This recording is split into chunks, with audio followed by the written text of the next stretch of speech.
Hey, folks, welcome to the 30 and 5 on 560WIND.com. Hope everybody has a great day. I know who's having a great day right now.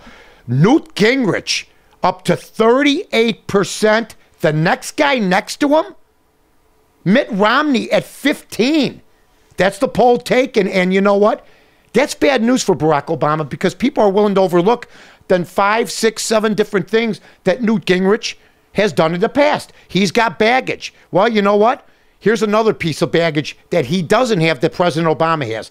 Independents say they'll back President Obama at 30%, which is lower than Jimmy Carter had. And we all know what Jimmy Carter had happened to him. Okay, so it's a long, long race. Things can turn around.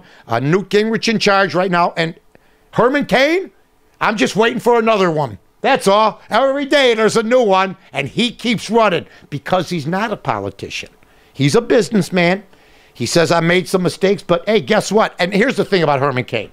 Did he feel sorry for the woman? Am I supposed to believe that he knew her for 13 years and never put his hand on her shoulder? That's all I want to know. 13 long years they had an affair without sex, and now he's saying she's off her rocker, releasing statements. They're reassessing his campaign.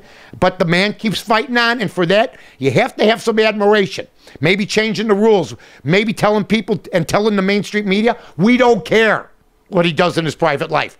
Can he fix what has screwed us up? So we'll see what happens with that. Now, speaking of screwing things up, Jim Boeheim flashed in a statement last night after a game.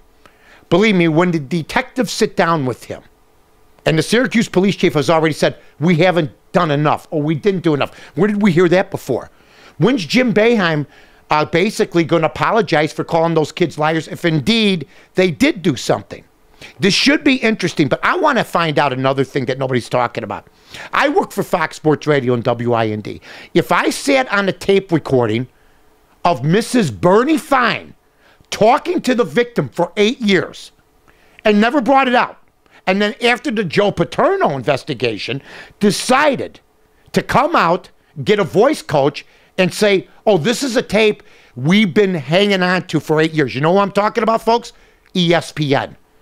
If you work at ESPN, if you're a father, a mother, if you're Mike Wilbon, if you're Tony Kornheiser, if you're Mike Greenberg, and you know your organization sat on a tape recording because you didn't have enough, but you had the woman, Mrs. Fine, on tape, and you never hired a voice coach, and you sat on that for 8 years, who knows what happened? They're as culpable as anybody else. You'll find out.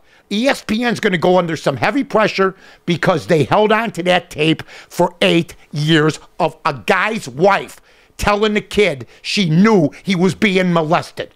And ESPN would fire on Fox, would fire on WGN, or anybody else who sat on that stuff. So welcome to my world, where I'm not worried about whether I get hired from you or not, and I'm not intimidated by what you do. I want to know once again, I want to hear from Mike Wilbon. How do you feel about the fact that the major sports media organization in this country sat on Mrs. Fine's tape? Literally, for 8 years. Not good. Bobby Valentine, ladies and gentlemen. The great Bobby Valentine. Oh, yeah. Bobby Valentine in the Boston clubhouse. That ought to be interesting. They might throw the chicken at him, but he will change the culture over there. It's his way or the highway, believe me, if he does get hired by the Boston Red Sox. The I's haven't been dotted. The T's haven't been crossed, but it looks like a good hire. Gene Lamont, the Sox ran over him. He was manager of the year by sitting in the corner dugout and watching Frank Thomas and Jack McDowell do their thing, along with Ventura and everybody else. He was given a great team, but yet he made it to the final two. So congratulations to Gino on that one. Also today, ladies and gentlemen, it's going to be absolutely beautiful out here in the city of Chicago. Make sure you check your local listings from where you're watching us on 560WIND.com. Don't forget, Dibble and North tonight from 9 to midnight. More on the Boeheim stuff, more on the Valentine stuff, and more on the NCAA BCS stuff, amongst a million other things. All right? Take care of yourself. See everybody tomorrow.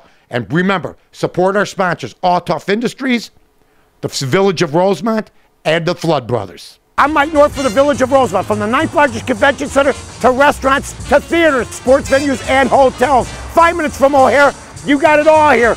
Rosemont, you can't miss it.